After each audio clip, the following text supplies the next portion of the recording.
Oh, it's starting. There we go. What's up, guys? Welcome to the artclasses.com live stream. This live stream is sponsored by nobody because we're interviewing the artists. So today, oh, one sec here. So anyways, I forgot to turn the voice off. Apologize, that's so unprofessional. So anyway, today I have my buddy over here. He's an artist. He used to work at ArenaNet, and he was an art director at THQ, and he used to work at Glu Mobile and Kabam, and everywhere basically. He's been all over the world. Is Jason Juan? Hello, Jason. Hi. How are you? Good. You have How about you? Yeah, I'm good. A long time no see. You have a long list of profiles. I don't know where to start. So you're at your office right now. Looking nice. Where is it at? Dublin. So do you know like Dublin, Pleasanton, and then also San Ramon area, Tri-Valley in East Bay. So, I mean, really close to San Francisco. I mean, or you just call it San Francisco, it's fine. Yeah, so it's a tech hub basically. All right, very nice. So what is your project? What are you doing at the moment? What's your startup? Let's talk about your startup, which is Stella Comics. Oh, do you want a show version or long? Let's go show version. So I would say one thing pretty important is, so you know, I work on many different kind of projects, from AAA, from handheld, and even from you know, like a web game, and then you know, mobile game as well. I would say we find out one thing is critical and important was the thing people like to call is original IP. And then so essentially, I think we made decision is we do separate game project or even movie project or even TV show project separated out from this kind of original story stuff. So we make decision that we pivot only focus on original story and content. Essentially, the content. And then so that's what we did. And then you know, just content alone, or even I would say, if you're going to call it comic or graphic novel or call it manga, I mean, either way, essentially using picture and also writing to come up with a good story. And then the other big difference is we focus on mobile device. And when we say mobile device, actually we are talking about mobile phone, not like a iPad or even, I mean, you can actually look at content on iPad or even on web, it's all fine. But I mean, we purposely optimize for the phone. So that's what we do. Okay. So let's show it on the phone. Do you have the phone or iPad or something? Oh yeah. Yes. All right. So we switch to the screen and show. There we go. So it's a lot easier to read on the mobile, basically, right? I mean, it's all easy. Many imagine, you know, I'm going to pull out maybe some. If you look at this one. That one looks great. Thank you. And click anyone. You see? So, yeah. But anyway, if you look at especially the bubble or even the text, it's much easier to read. If you imagine Comixology or even Marvel or even DC, they have their own app. But you know what they did was just say they scan the traditional comic and then try to put it on mobile phone. On different platform, yeah. So it's there's no way to really read that. Platform, yeah. And also, basically, so I'm just gonna type them onto the chat board right now. Just go to Stella, right? Yeah. Stella, Android and iPhone, download STELA. So you guys can download it to kind of check it out right now. And if you guys have any question, feel free to type it into the chat board and I can ask Jason over here. So, okay, apart from these, let's get to your story and stuff right here. So this is what you're working on right now. This is your main project, and and how many people is working with you guys? But you have a lot of good, like really good looking story here. Some of them like thank you. Different type of art also. So pretty awesome. Dorian Gray. Yeah, we're gonna come back to this in a little bit, but now we are going to get to your story. So so you start this as basically as a game artist, basically from the beginning. Yes. Then now you become Yes. CEO of some game company. This is not your first company either. This is your second, right? So Yeah, this is my second company. okay. So how and why did you start to become artist? When did you start? So, you know, in the past, I knew I was good at few things. You know, one is mathematics, and then one is actually math, talking about like numbers. Yeah. And then I was good at that. I also good at the other two things. I would say physics. I was good at sport. So that's the other thing I was good at. And the third one I was good at was actually drawing. I think I enjoy drawing a lot, although I never took official class until, you know, like 23, 24. But I mean, before that, I always like to do drawing. I mean, especially in the art class, I enjoyed it so much. But, you know, and I think when I get into a college, I actually had a mathematics major. And then when I was in college, I started to think about what could I do in the future. And then, you know, I constantly thinking, and I know just mathematics alone, it's hard to go anywhere if just doing math. I don't know math. I mean, we know a lot of stuff. I mean, it's a foundation of some of the stuff I know. Yeah. But I mean, but the math itself is hard to become a job only unless we become a teacher or even just teaching stuff in a professor. But, you know, and I started thinking about what I can do in the future. And then, you know, I love video game, actually, not just drawing. I love video game. So I look into video game. It's quite clear. I mean, video game, even in like 20 or 30 years ago, you know, every single year it's going bigger and bigger and bigger. So I think about maybe I could do something over there. And then I found out at a time, I think either like PlayStation 1 or PlayStation 2, we see a lot of cool cinematic stuff. It's almost like a mini or small animation. So it's like 5 minutes or 2 minutes. They're doing that for trailer. And then I look at the character. I look at the cinematic shot. It's just, I mean, I have to say, just cool. But, you know, I have no idea what was that. But I just feel like it was cool. And I know video game could be big, and it was growing. I say, oh, maybe I can do something like that in the future. So that's how I start. Oh yeah, it's basically just like me. I just mostly I don't play it. Look at cinematic and stuff. It's pretty awesome. At that time, we have to realize. I mean, in the college as a mathematics major, and I didn't have any art background. Yeah, there is no. I didn't even know. I didn't know what is character designer. I didn't even know what I was animator. I didn't know what was concept artist. I have no idea. You just do art. Yeah, I want to do art, and for sure, if the industry is growing, that means there's some status for us to do. So that's how I start. And then, so, you know, after I finished mathematics, so that's why I decided to go. I mean, I went to Seattle, and then I went to the Art Institute of Seattle, and then that's how I start. And then, what's your first job in the industry, basically? Oh, my first job, I think that was I don't know if you still remember. I think there's a company called Kryptonite. Yeah, Kryptonite.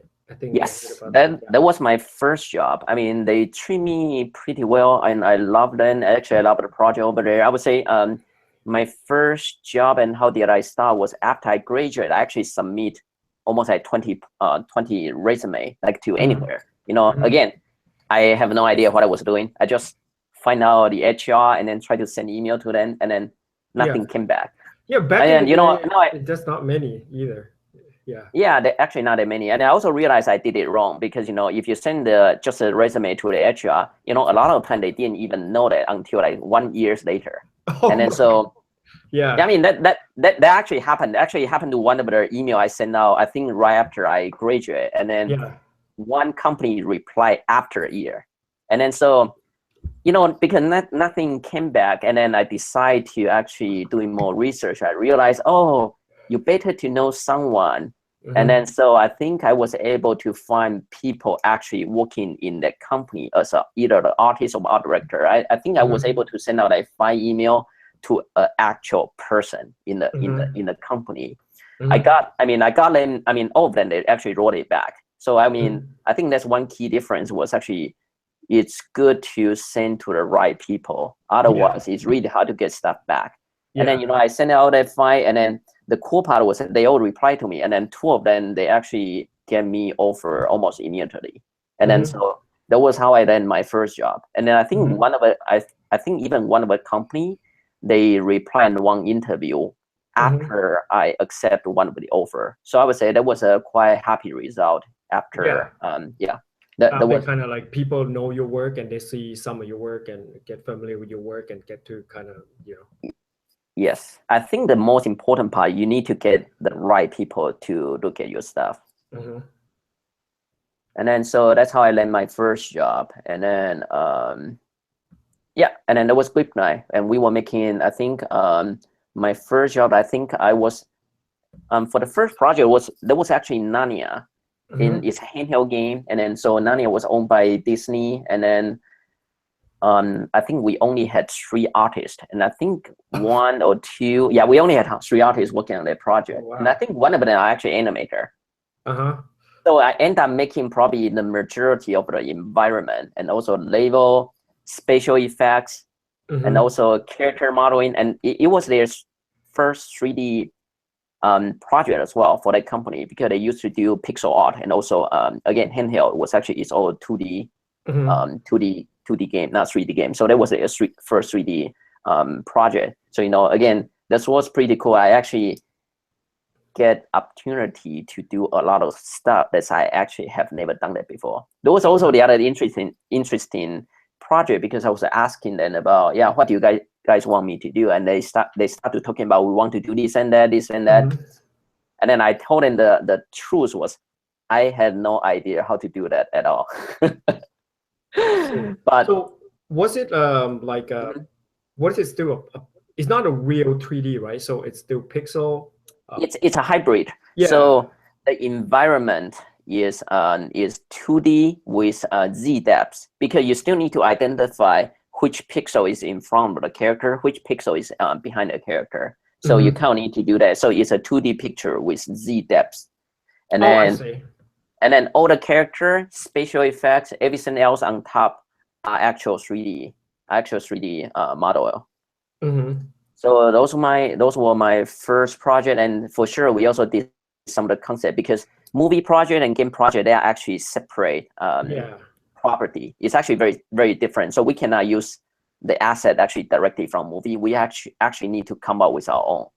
Oh, really? So you can't, yes. But you can use the same character, but then you can use the same character, but you have to redraw that, redesign that, because you cannot, I think that there's some copyright stuff was you cannot use that directly. Oh, weird. But now, and then so that, that also means, I mean, all the environment, and also all the, again, all the environment, you have to come up with a new concept for that. What? This is so different back in the day. Wow. I mean, when I say, I mean, kind of different. I mean, I would say they are still like that, because I would say movie stuff have their own copyright. It's different than the book. Yeah. But you can kind of copy the asset, not like directly copy. You can kind of translate. Let's just say Mordor or something. You can do something similar. Yeah, exactly. Awesome. So all right. So what is this one? Do you see the screen? Oh, what is this one? Nice. Yeah. It's a live drawing session. I think Lorraine was actually the artist actually running the studio. I think Aaron's going there as well. I think it's called EAC, and then so it's a live drawing session in Kirkland. And then so I think that was from one of their live painting session. Oh, so that's like a long time ago then. Long time, very long time ago. I would say it looks good. Maybe could be another 10 years. I don't know. Was it? No. Were you still at ArenaNet then? Yes. Yeah. Okay. So after the handheld game, then it's how do you transition from the what is that, Kryptonite to or the company transition to Amaze, right, or something like, or Amaze bought them? Yeah, I mean, Amaze actually owned Kryptonite. Yeah. So I mean, technically that was Amaze Entertainment, but I would say Kryptonite is the studio I was working for. So, and then, but only a year over there, and I was able to, I mean, then after that, I think I joined ArenaNet. I mean, you were there as well. And then so I think one of the main reason is because handheld game was cool. I love it. And then, but I really, that's probably similar to a lot of people's dream as well, was actually, I want to work on something big. And then I think that's why I joined ArenaNet. And then, Guild War got bigger and bigger, and then I mean we were able to get doing things was pretty cool. I'm talking about just character alone was doing really cool conceptual character, and then also making cool 3D model as well. And then I mean later on we were even making like a dragon or even concept stuff like that. So that was really cool. Yeah, and we were there from the beginning, so it was like you get to do pretty much a lot. Now they have like 250 people, I think. Yeah, back then it was like 40, right? You joined when they were like 30 or 40? When I joined, it was about like 50 or 60 people. I mean, there was a good size, and then and then they grow and then got bigger, and then and I think I was there for like almost like 7 years. Were you there only 7 years? I thought you were there longer, but yeah, I think about 7 years. Wait, 7 years. Yeah, about 7 years. I was there about 7 years. Awesome. So, all right. So from there, and then you moved to what else? Kabam. Kabam. Where is Kabam? Kabam. Oh, what is Kabam? They were doing the web game, and then no, they are in San Francisco. Oh, I see. Downtown San Francisco. I think they still have studio over there. Oh, they still do. What were you doing over there? So they have a web game, and then they were also making a mobile game. So I think one of the more famous one was they were making Lord of the Rings mobile game. I think The Hobbit. So I think I helped that project, and I think that wasn't the project I helped at first, because I think the first project was Children War, and then I think when I participated that project was just a beginning, and then they didn't even have a real artist for that project. And I think that's why I like it, just because I mean that means it's really early stage, and so I was able to get somebody to do again. Oh, I see. So you get on there pretty early. That's pretty awesome. Wow, nice going. If you guys have any question down below, feel free to type. All right, go ahead. And then I would say then there was the same reason why I joined THQ as well. So I think THQ, the game already came out, but I don't think they did. The game was doing that well. The game I think was Evolve. So Evolve was a game was actually I think 4-player versus a monster. So that's the game I was working on, and then THQ actually put a pretty big investment into the game, and then so essentially the foundation of the game has established, but most of the art haven't been designed.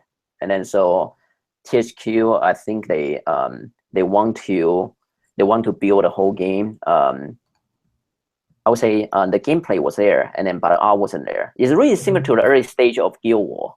So the gameplay was there, but I mean the art wasn't there. So I think that's one of the big reasons why I joined THQ to do that project. And then but after that, I think I also helped THQ has more than one project. They have like 4 or 5 projects going on at the same time, and so I have to actually manage in over those.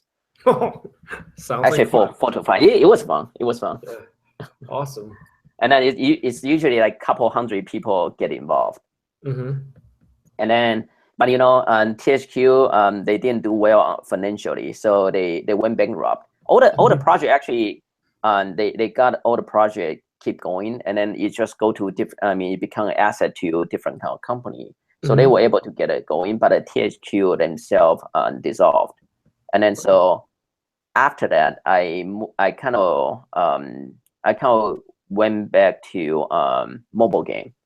So that was Glu, and then Glu, then they hired me as an art director, and then I think after that, Yes. What is still in San Francisco in Glu, or where is it? Yeah, Glu is in San Francisco as well. They're still there. Oh, by the way, and then Glu actually bought Amaze.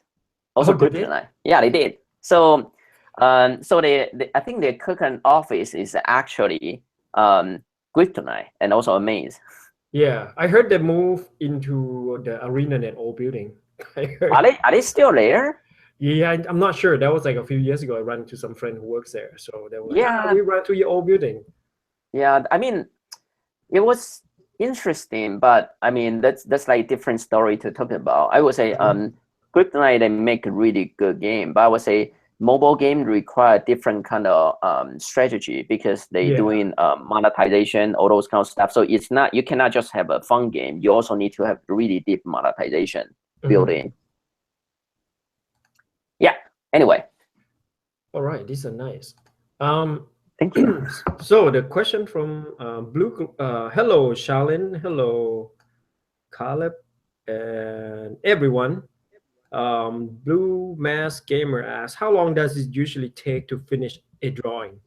You mean a drawing, right? So a drawing. I mean, then that's a really broad question. I need to be more specific. Is from, because I would say then the better way to describe that would be, when we make a drawing, we always want to make it finished. So I think that we probably should describe how long does it take to finish a drawing. Then I would say there are different ways to develop a finished drawing. And then I kind of learned that from live drawing session, because live drawing session there is like 10 seconds, fast. 15 seconds, 30 seconds, it's 2 minutes, 3 minutes, 10 minutes, 2 hours, so stuff like that. So I would say I kind of purposely learn a skill. You can stop anytime and you still feel like that drawing is finished. It's interesting. So you have to, so I think there's a way to do that. Was actually, you kind of divide it into a way, was actually you constantly working on the big picture rather than get to the fine detail. Even you get to the fine detail, you find a way to balance out all the different kind of elements in order to make it feel finished. So I would say you can make a finished drawing in probably 30 seconds, or even 2 minutes or 5 minutes or 10 minutes or even 30 minutes or even 1 hour. But it's like a gesture drawing and speed painting. It's like a lot of time people, I think a lot of beginners, like especially like I have a bunch of students, a lot of time they only focus on the detail rather than the overall arc of what it should be. You know what I mean? Yes. And I think you emphasize a really good point of like trying to get the overall message, or like how the light and shadow, or what is, the line work, or how you want to, like in here it looks presentable, you know what I mean? It looks finished as what it is within the time frame. That's what it is, and it looks good for what it is. Make sense? So like the overall message, or the overall silhouette, or the overall form. You have anything to add on top of that, Jason? It's, in the end, it comes down to shape and color to make a composition. It doesn't need to be representational. It can be abstract. But in the end, is how do you put those elements in and it feel like it's a finished piece. So yeah, that's I kind of become repeating what I was saying, but I mean it's pretty much like that. Yeah, it's pretty much like you said. So a lot of people don't really like, they kind of like, want to get into the tiny bit detail and add a bunch as much as they can, but they're not really focusing on the silhouette or something before they start doing that, because you know what I mean. So if you're focusing on the form and make it solid, make it more interesting with just that stage, then it should be interesting to look at. Yeah, I would say constantly try to balance out every single stroke or even every single element you put on the canvas, making sure they always balance that out, and then you will always get a finished drawing. Yeah, making sure everything counts. All right. So what is okay? There's another question here. What fired you up in the morning, and what inspired you? Say that again. What inspired you in the morning? In the morning? Yeah, what fired you up, and what inspired you to be an artist? Oh, that's a very good question. I would say, let me think. It's let me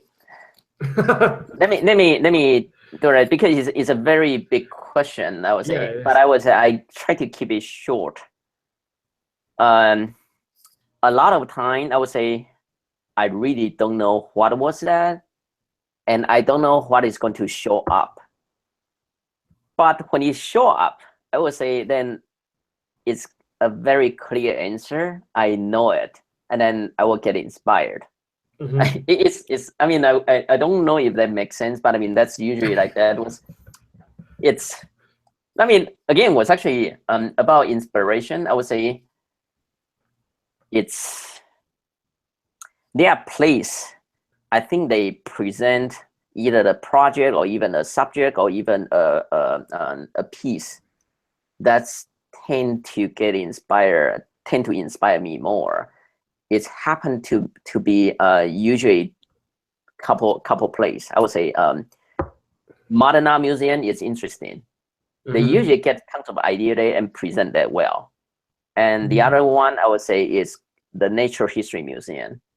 And Mhm. then for sure a lot of museum I like that. So I Mhm. think I tend to get inspired. But I know in the morning it's become, I would say, if you're talking about in the morning, I would say in the morning, then the best way to say that, I would say the world is really big. And then a lot of the time, the reason we don't get inspired is because I would say is because we didn't really focus and observe what's going on, or even really analyze what we are looking at. For Mhm. example, you can look at a cell phone, but if we, for example, are talking about even keyboard, cell phone, or even look at just even a plane, Mhm. a lot of time, or even look at chair, anything, any random stuff. A lot of time it's not because we didn't get inspired, or if the thing does not inspire us. It's because we are not seeing what's going on. So then if that's a question, I would say it's kind of funny. I would say I get inspired all the time. Yeah, so you should. I have too much idea. That's what I would say. Yeah, no, but I think you get the right point, because I think you should be able to be inspired by just little things in life. Like when you go outside and look at certain leaf and the wind blow and you see your leaf wiggle and you're like, oh, that's look cool, and Yes, you can make something out of that. it's I mean it's so cool that you really observe what's going on like around us. It's just so Yeah. cool. So I mean the answer is I was in the other way was actually I have to limit my imagination or creativity just because I have too much going on. That's I get What's going on excited in all your the head? time. All right. So there's another question here. Yad Art asks, how do you handle procrastination? What? How do you handle procrastination? If you want to be a pro artist, you shouldn't have even procrastination in mind. But how do you handle procrastination if you think you don't feel like doing something? Then how do you handle that? But then you have to do it. I think it's a really hard question for us to answer, because you always have to do something all the time. Um, but Um what do you have advice for the young artists? Like, what procrastination? How should they handle it? So I mean, forgive me about if you can actually I'm not 100% sure about what does that mean, but I mean if you can help me to translate that question again, then I will be happy to answer. Yeah, it's like, how do you, like, if they feel lazy and not want to doing art, then how would you handle that? Oh, then then you find the I would say if you feel that way, I mean sometimes that happened to me as well. I mean sometimes you just cannot really do that. I would say then don't do it. First is don't do that. What if they feel like that all the time? Then that means, I mean, so two things. It shouldn't happen all the time. It should be only happen once a while. Then that's fine. Yeah. If it happen once a while, then again, now I go to museum. Mm-hmm. It doesn't take so much effort to look at something cool, or even just again, just find. I mean, even you're talking about ArtStation, potentially even find some of the forum that was actually all cool because you can't just browsing. But I would say I go to museum just because it's there's a reason why they put it into a museum. So it's save you some more time, and so I do that, and then so that's what I will do, and then. But if you're talking about it happen all the time, then I would say then I really highly recommend you probably should think, are you sure you want to keep doing this or even pursue this as your career? Yeah, because you're probably in the wrong career.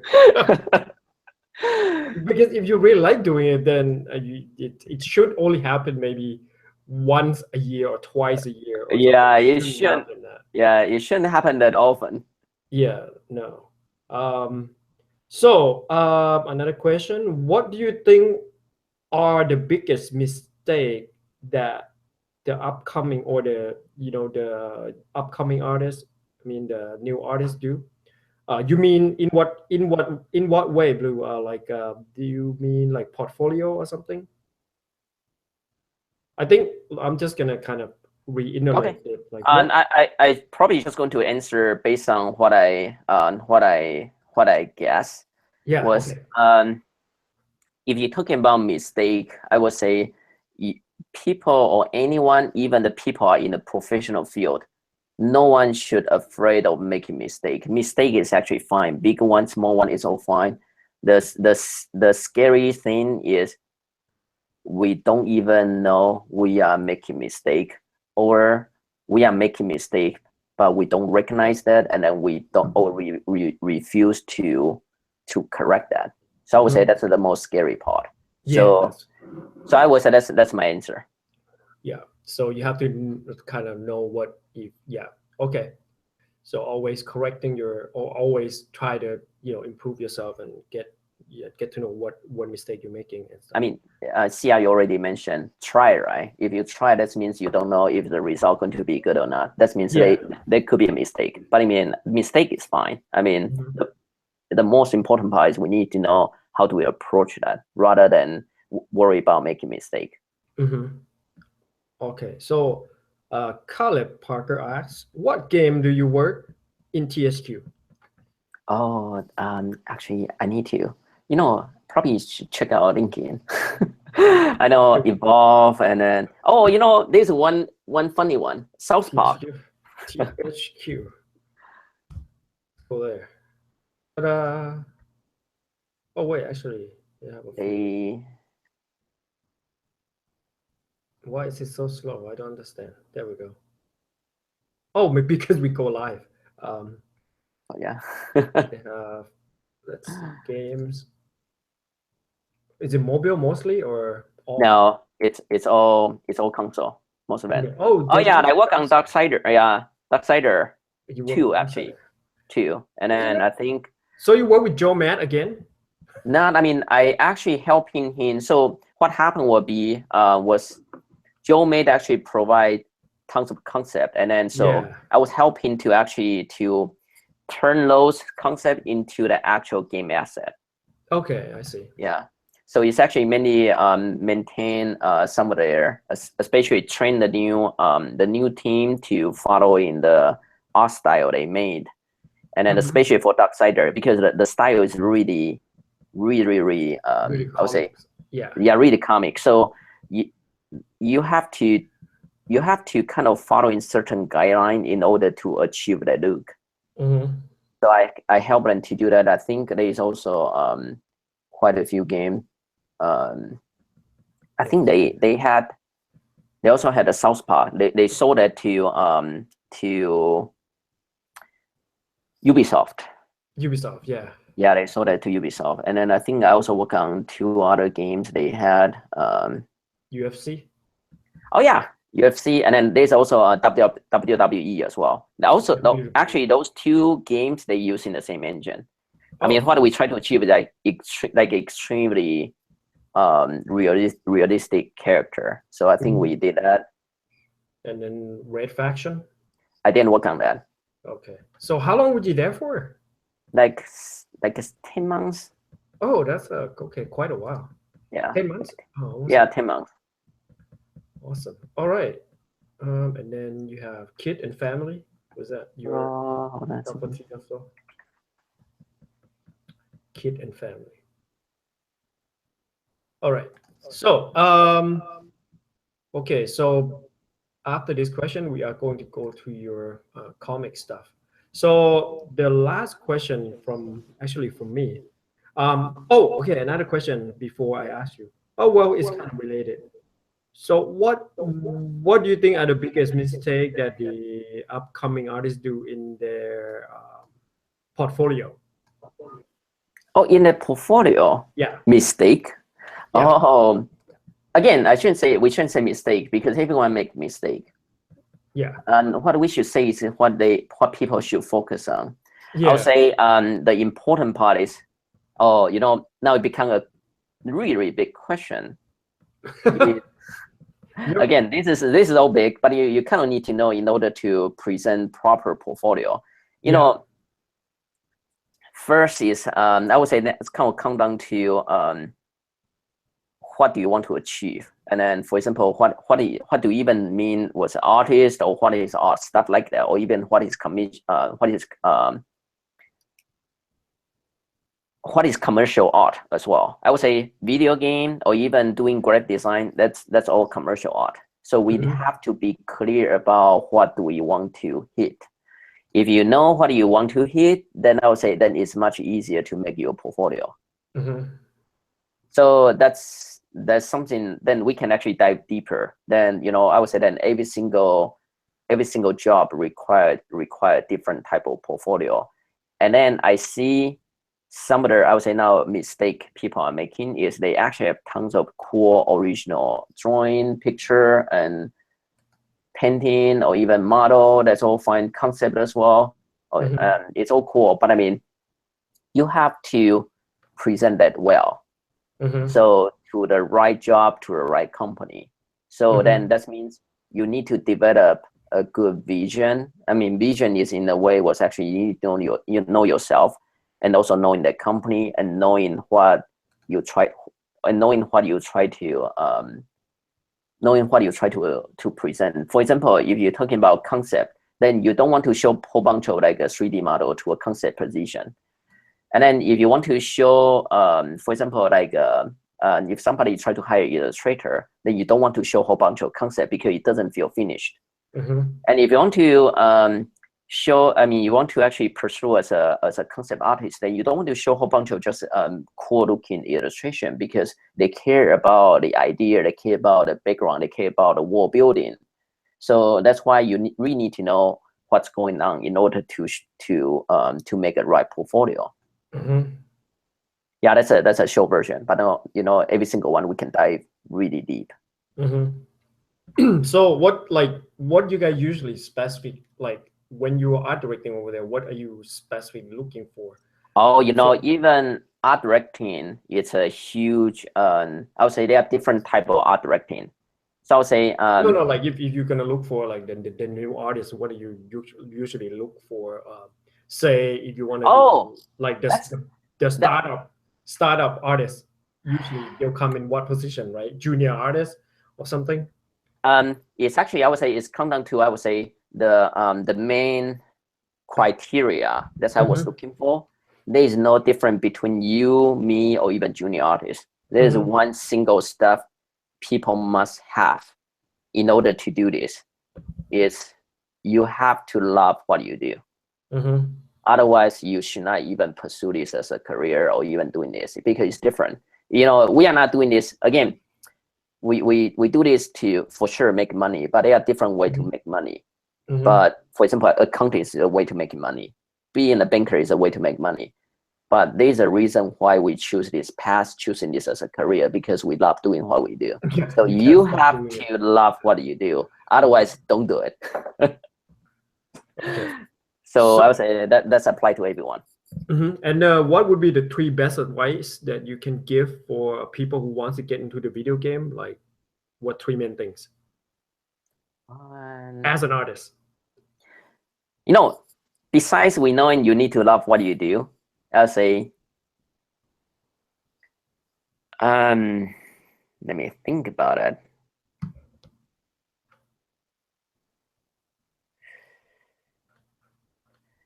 If you come down to 3, I would say it's probably become also. First, I knew that you have to do it. So actually physically put down whatever, you have to actually do that. The second time the second is when you are doing that, is you need to know if you are making mistake. That means you have to think about it. You really need to think about it again. And then once you think about it, then the third one is repeat it. So that's a loop.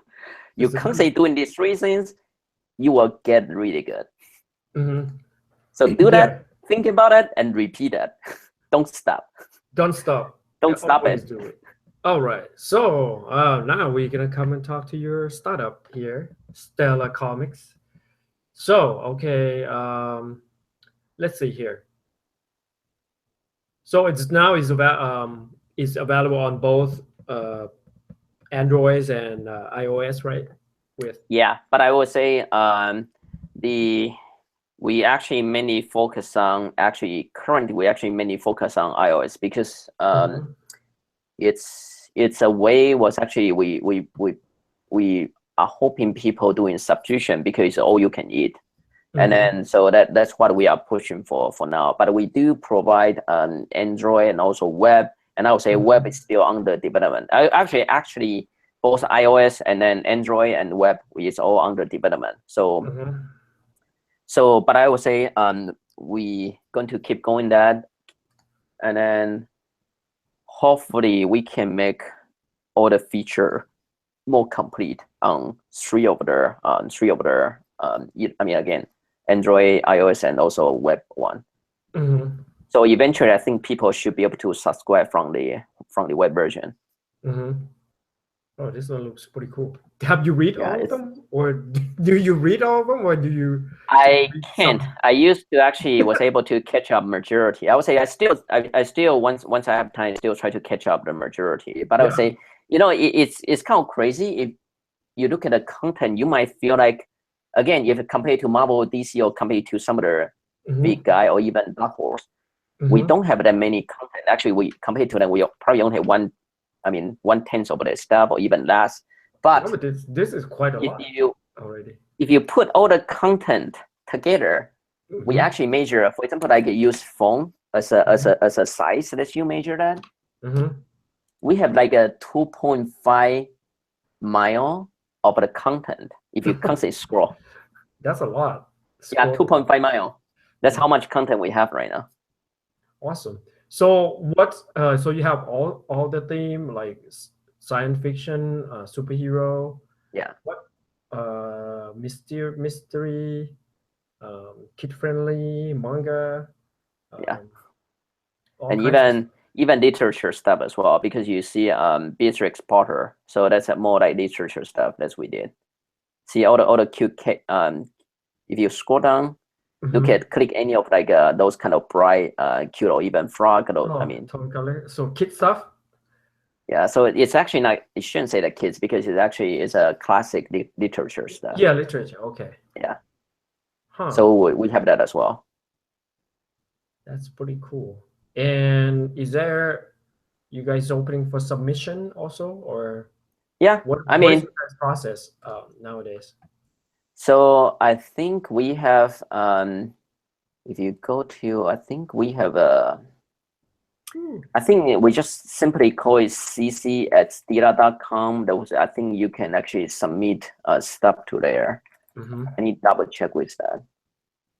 Awesome. So I think you can submit stuff to there, or even I think, or usually we have either Sandra or even James to do to filter or even to check out the submission before we go to the next process. Currently, we haven't do like actually really fully open it up yet, but I think we haven't fully up open it up yet. But because you guys are still pretty new. But yeah, I mean, one thing was actually we have limited. I mean, again, the entire company, we only have probably 15 people, and then so imagine like nine or 10 of them are actually artists and writer, and then so the rest of 5, we pretty much the rest of 5 people running the entire app and also the business. So then, so that's where we are right now. And then I think yes, so all the artists are doing all this, or it's like a half and half. Was actually we have Stila Studio. Stila Studio is mainly in charge of our internal story and our internal IP. And then I would say, but like actually most, I would say like 70% of that and is actually came from professional artist and writer. So we have a deal with them. So they so we do a publishing deal with them. I see. So you have like a core comic that are people who's like already been doing this for a long time and stuff. So yeah, if you look at like a Ron West, and then so that was done by Brian Wood, I would say he's like a veteran. He's actually been doing comic for like 10, 20 years. Awesome. Nice. So how do you basically, you just kind of diverted from game to this. It just is pretty interesting. And your idea, like, how do you come up with the idea and how do you narrow it down to whatever you want to do now? It's like, what was your original idea from, like, how did you get started from accumulating the idea and decided, hey, I'm going to do it in this format of the mobile sort of comic in the mobile? And so it's one thing if you, I mean, everyone probably will discover it as well.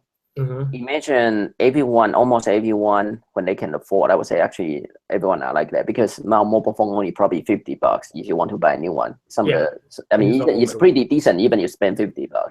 And then if you look at, for example, that's people carry all the time, people look at that all the time, but if you really look into that, it's really hard to find original, I'm talking about original content design for the phone. It's really hard. And then you probably, most of what you're reading nowadays or even today, most of it are actually news. You don't see the original story created for your mobile phone device. So most of them is like still on the traditional book. Kindle are doing that. And there's a Nook. I think the Barnes & Noble are doing that. You know, there's also still around. I see, that's an issue. And then Nook is still around. I would say, and then look at Google Play as well. Yeah, Google Play. They have tons of books that you can read, but you must have those kind of experience when you try to download stuff to read, actually purchase a book. Yeah. It's really, really hard to read. It's pretty hard to read on a phone. They're not presenting it that well. No, it was a really bad experience. I would say that was the first thing. So it's not lack of the good content, it's lack of the good platform and also like a good way to present the content. If you think that deep. Yeah, because you have to like click and zoom in, and then it's the bad experience for reading comics on a phone sometimes, because you have to like, even though you download it, it's still basically a comic page in the smaller side. So you have to click on a panel, you have to like zoom up. Even on Amazon, they still didn't like really present it that well, because I have downloaded. And then imagine that it's actually not just a comic, it's like any books have picture, any books have picture, it doesn't present well on your phone. It's just really bad experience. Imagine, for example, like any kind of reference book or even encyclopedia, but although encyclopedia can't replaced by Wikipedia, but you know, any kind of books has picture, has like have picture in there, it just wasn't done well. Yeah. And then, go ahead. You know, don't even mention about our book. Our book was actually, they just put a whole bunch of picture together. It shouldn't be done like that way. It was, look at every single traditional book. It has been designed very well. Yes, for example, like the spacing, the margin, and also how big the picture, and even the picture quality, and then the size, whatever, it has been designed. And then since the first day computer has been invented, like ebook, they haven't done it well. PDF, like none, because the target is moving. You don't know your target. For example, some people, they're talking about, oh, I'm going to view that from the web, I'm going to view that from different kind of screen, but I will say it's the first time people have similar device. It's 5-inch screen. So we have a target. So we can really design for a 5-inch screen. Yeah. So that's where it came from. So we realized actually on mobile, it's lack of content. It's not like a lack of a good content, it's lack of a proper way to present those content. Yeah, that's why I think Google has the kind of, if your website has a mobile sort of a version of it, then you get a ranking high on the mobile. And when you search on the mobile, you find the content that built specifically for mobile. Yes. So yeah, so I think it's pretty similar idea to like Google that you have, but this is way more specific. And then again, try to create original content. So that's the other thing that we did. Although, you know, we do have some of the public domain stuff, was actually that's something we feel like is classic that we still put in as well. Yeah, that's a lot of public domain that's available nowadays that you can like actually do a picture. So these are basically all the classic literature and stuff. Yes. Awesome. So it's not purely comic. It was also the literature stuff. So there's another question here. Do you think comic book store are dying as comic becoming more digital? We shouldn't say digital. Not. I mean, this question is so big because in the end is, I'll say now we're talking about comic book industry. So you know, in Japan, it's like 3 or 4 times bigger than United States. It actually doesn't make sense. It actually doesn't make sense. You can get it at the grocery store. Yes, it's everywhere. You can walk it everywhere. You can find in any corner. And then, you know, again, when you're talking about artists, every single one is doing something associated with comic book industry. No matter movie, no matter TV show, whatever, or even just a reference book is something to do with comic. So comic, I would say, it has different meaning in Japan and also in US. So we have to be more careful about when we're talking about comic, manga, or even graphic novel, because in different region, different area, people say it differently. But now when we're talking about comic in general, here, I would say 80% has been taken by DC and Marvel. And then it's only have one, I would say it's kind of really narrow to just one type, was a superhero. Yeah, and then, I think it was like the golden age and the silver age. And then I think there was like a McCarthyism that they're trying to hunt down people who trying to do comics to make people think. And they were like, oh, that's a socialist or a communist, or they're trying to hunt down those, because there used to be pulp comic back in the day. That you can do all those kind of stuff, which is in Japan or in all over the world, they're still doing those type of story and they're doing well. And in France, there's a lot of fucking comic. Oh my God. So, yeah, and like in America, you only specific type, which is superhero, which is pretty big. And then I would say, I would say in a way we kind of shoot to ourselves just because if you're only talking about superhero, that means your audience is limited. Yeah, it's very small. It's also getting to not very, I would say, also not very healthy cycle, because you kind of train for like 70 years. The people are good. They kind of invest themselves into making superhero. That means in other area, we haven't fully developed yet.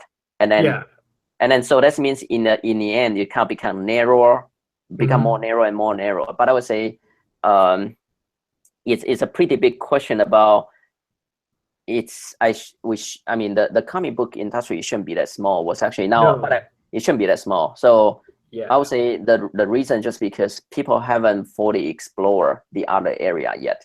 Because it's a picture combined with writing. That's it.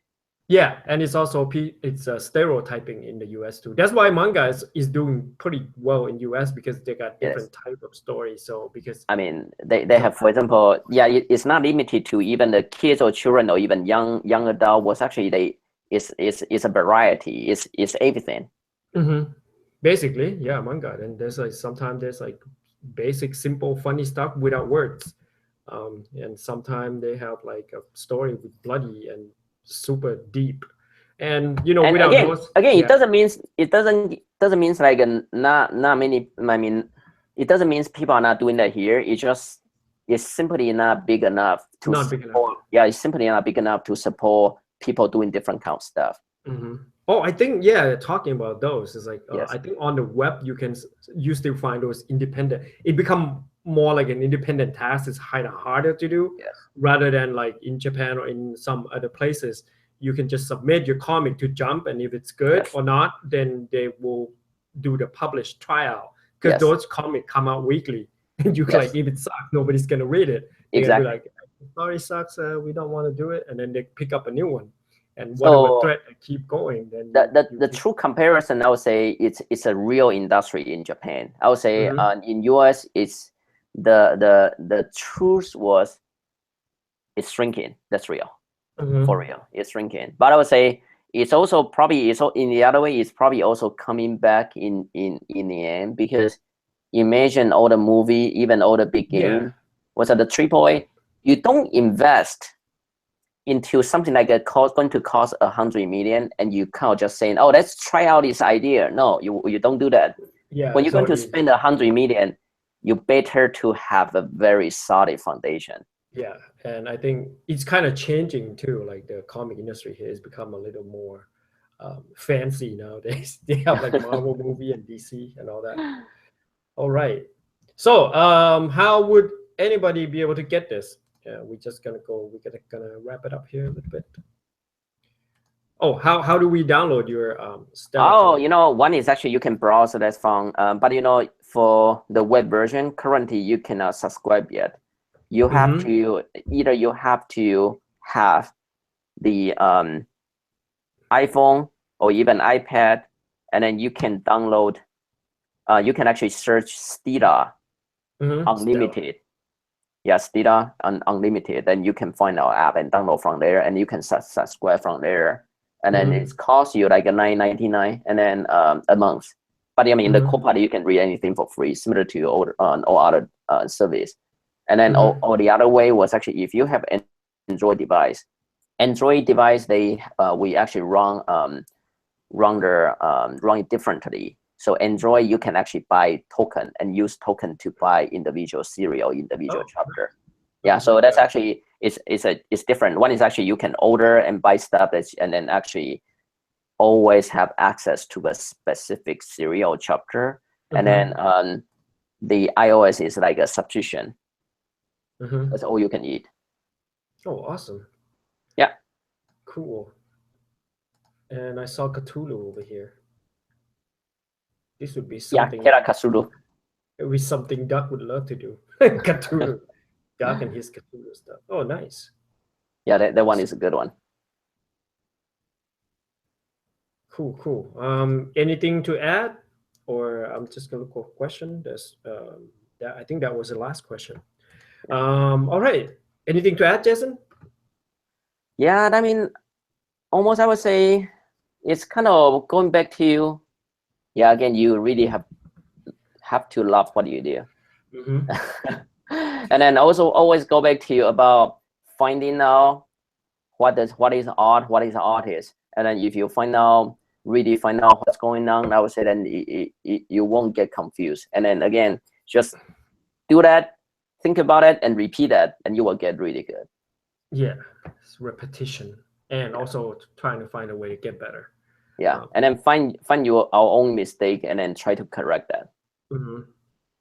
Awesome. I think they have a book on that called Peak and Deliberate Practice. So that's mean you find out specifically what you need to improve on, and then you deliberately practice on that.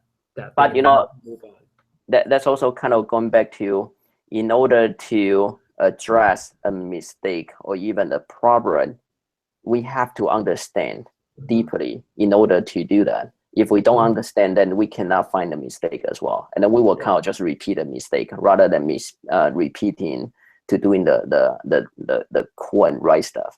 Yeah, go find an expert, and then have them tell you what's going on. Yeah, this is wrong. Yeah, make sure that they know what they're talking about. All right. Thank you very much, Jason. Okay. Good to see you. And thank you very much for everyone that's stopping by and say hi to us here. All right, guys, I'm just gonna leave this video up after this, and don't forget to go download Stella for your iPhone and Android. I would assume like a lot of people have Android nowadays, and a lot of iPhone. Is good. But it's better presented iPhone, I think, because I have iPad, but it looks pretty good on iPad. Yeah, this should be fine. I mean, you're going one way, it will be fine on iPad, but you try to optimize for iPad, it will be bad for the iPhone. Yeah, the iPhone is probably best. All right, Jason. Well, Cool. I'm just gonna wait. How do I turn my face back on? Screen share. There we go. Hello, guys. All right. And it's getting, I don't know, might getting noisy here. I have no idea why. I need to change my camera. All right. Well, thank you, Jason. Say goodbye. Thank you. Guys. Yeah. Bye. Have the good rest of the day. If you have any question, feel free to post down the question on the video, because I'm just gonna leave video like forever. It's probably gonna be YouTube until YouTube die, and then Jason might come back once in a while to kind of answer the question or something. We'll see if you have any time. All right, guys. Have a good rest of the day. Bye bye. Okay. Bye bye.